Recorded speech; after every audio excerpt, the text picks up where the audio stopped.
Ги гледате вестите на Сител. Во студиото со вас, Маријан Ников. Добро утро, вести во 8. Силен земјотрес синоќа ја погоди земја во околу 22 часот.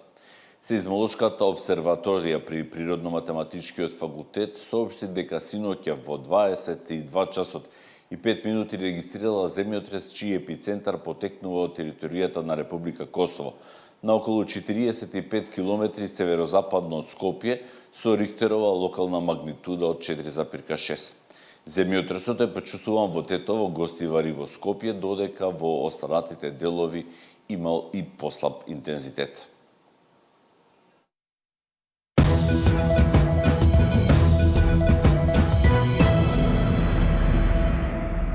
Владата даде задолжение за вонредни контроли на сите правни лица кои имаат одобрение за одгледување за производство на канабис за медицински цели на целата територија на земјава. Со цел да се спречи индустријско нелегално производство на медицински канабис и пласман кон нелегалниот домашен и меѓународен пазар, владата на денешната 149-та седница ја разгледа информацијата во врска со лиценци за производство на канабис за медицински цели и ги донесе следните заклучоци. Владата ги задолжи институциите во рамките на своите надлежности да ги преземаат сите законски утврдени мерки и активности и да извршат вонредни контроли на сите правни лица кои имаат одобрение за одгледување и производство на канабис за медицински цели на целата територија на Република Северна Македонија. И во рок од 45 дена да достават извештај до владата. Исто така, владата ќе ги именува членовите на меѓуресорската државна комисија за борба против недозволено производство, трговија и злоупотреба на дроги. Напоменуваме дека од 2017 година, откако е формирана комисијата, истата воопшто не била активна и нема резултат. За таа цел, владата во иднина ќе бара редовни извештаи. Претходно по најавата за контрола на сите фирми, премиерот изјави дека нема да биде изненадување кога полицијата заплени над 100 тони нелегална марихуана. Презентирајќи досега запленетата дрога, министерот Тошковски рече дека ова е првата фаза од истрагата која водат со основното јавно обвинителство. Опозицијскиот лидер обвини дека власта со обвинувањата кон нив прави дефокус од истрагата како поминале 5 тони марихуана на граница. Ќе се формира комисија и тим која што ќе влезе во повеќе правни лица, ќе го испита работењето и ќе констатира фактичка состојба кои се тие правни субјекти кои што работеле согласно закон, а кои се оние правни субјекти кои што не работеле согласно закон и го злоупотребиле или го изиграле законот.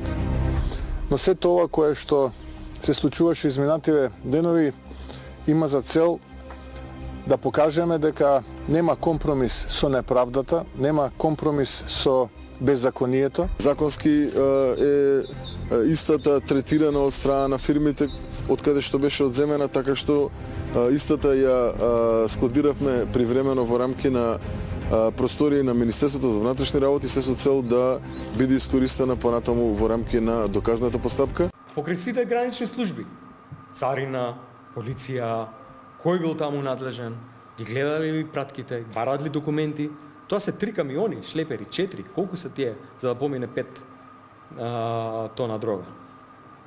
Се што се прави, и ако нека се испитува ова што го испитуваат, волку запленивме толку, нека се види што е апсолутно, ако има криминал, секој еден да одговара. Ама сето тоа се прави за дефокус. Никој не одговара од власта на главното прашање, како 5 тона дрога завршили у Србија. Тоа е главното прашање. Со чии амин? Кој затворил очи на цари?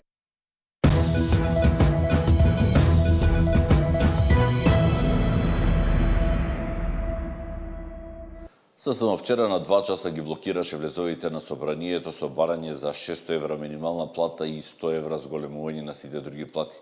Дел од пратениците со возила дојдоа на пред блокадата, а дел дојдоа пешки. Блокадата на собранието беше прва од 3 најавени. Со блокади на двата влеза за автомобили, Сојузот на синдикати протестираше пред собранието. Точно во 9 часот, по 21 работник застанаа и на двете улици. Блокираме да не можат да дојдат со сопствените возила на работа како што идат, да не можат да наплатат трошоци за превоз како да трошат керозин и да мора да дојдат пешки или со јавен градски превоз на своите работни места. Иако добар дел од пратениците подраниле и за седницата која почна во 11 часот, дошле на работа уште пред 9. Сепак, желбата на синдикалците се исполни. Јас често одам пешки, денеска со автобус, така што не ми е прв пат. Да, денес пешачев. Колку чекори направивте? Дали имате апликација? Не мереме чекори, 2 километра. И додека пратениците на топло чекаа да почне седницата, работниците на студот ги повторија барањата. 600 евра минимална плата и 100 евра зголемување на сите останати плати. Ние ако беше тоа да се договориме со работодавачите, тогаш ние немаше нити да бараме од владата поддршка, нити да бараме нешто друго. Објаснувањата што се даваат, веќе верувам дека никој не им верува. Ти се покажа многу пати дека тоа се само лажни изговори. Една девиза на Кемал Ататурк, која што вели ни еден пратеник не смее да зема поголема плата од наставниците. ССМ останува и на својата иницијатива за кратење на функционерските плати за 80%, преку промена на формулата за пресметка. Наместо просечна основица да биде минималната плата, а бодот за сложеност да си го намалат за 40%. Пратениците сакаат работниците, нивните гласачи да живеат и да тонат во сиромаштија. Тоа е срамно. Не осудуваа дека иницијативата на ССМ за намалување на нивните плати за 80% била неуставна, затоа што ќе дошле на минималец. Па сватиле колку тешко ќе живеат на минималец, па затоа сметаат дека е неуставно да им се намалат нивните онака високи пратенички плати. Блокадата на собранието беше прва од најавените 3. Веќе во четврток ќе се соберат пред Стопанската комора, а следниот вторник ќе одат пред владата, затоа што тогаш се одржуваат седници. Ако овие активности не дадат резултат, следниот чекор на синдикатите е генерален штрајк. Мартин Арсов, Сител телевизија. Политичка заднина гледа премиерот Мицковски во синдикалните протести за повисока минимална плата. Опозицијската СДСМ ги поддржа протестите на ССМ и нивните барања. Еден од денешните протестанти со мене држеше пресконференција, видно во екзалтична состојба, задоволен од тоа што го постигнал. Денеска го гледате блокира со тој другиот кој што се повикува на работнички права, злоупотребува службени возила за приватни цели и уште многу работи доправа, како што имам чувство ќе бидат сведоци работниците кои ги води, кои ги манипулира во овие политички инструирани процеси и тоа во периодот што следи ќе го има. Минимална плата од 600 евра е нешто што работниците заслужуваат и им е неопходно, потребно за достоинствен живот. Власта може да покаже ширина, доблест, да покаже грижа за работниците, да скрати од овие пари и да се стигне до сумата од 7,5 милиарди денари во текот на оваа година, близу 120 милиони евра за да платата на работниците стигне 600 евра. Дополнително кажавме на минатата пресконференција дека во овие делови на буџетот може да се оделат и дополнителни средства со кои што ќе се субвенционираат придонесите.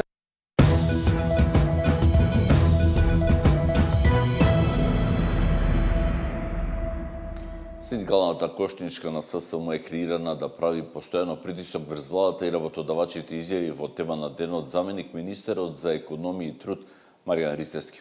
Потрошувачката коштничка на владата е при крај и се очекува да покаже помали трошоци за барем 10%. Параметрите кои се земат од Државниот завод за статистика, се земени врз база на 6 синџири на маркети на национално ниво, 2 регионални маркети, зелени пазари од различни региони, преку земјоделскиот пазарен информативен систем од нивната веб страна, се изработува врз база на 2 податоци, храна и безалкохолни пијалоци, и вториот дел е се услуги и други потреби за едно просечно 4-члено семејство. Така да сите овие релевантни податоци дават една реална слика за тоа што значи просечни потреби за едно македонско просечно 4-члено семејство и ова кошничка ги има исклучено акцизните стоки како што се цигарите, тутунот и алкохолот како луксузни производи, меѓутоа и станарината бидејќи пописот кажува дека 2021 година 90% од населението не плаќа кирија, значи нема потреба да влегува во тие параметри на пресметување. Исто така има и одредени небулози кои ги утврдивме во нивната синдикална кошничка, бидејќи таа се пресметува на 20 месецот, не се зема целиот месец во предвид, се зема од еден или два маркети, цените се земаат. Може ли барем процентуално колкава разлика очекувате помеѓу двете кошнички? Сигурно повеќе од 10% ќе биде разликата.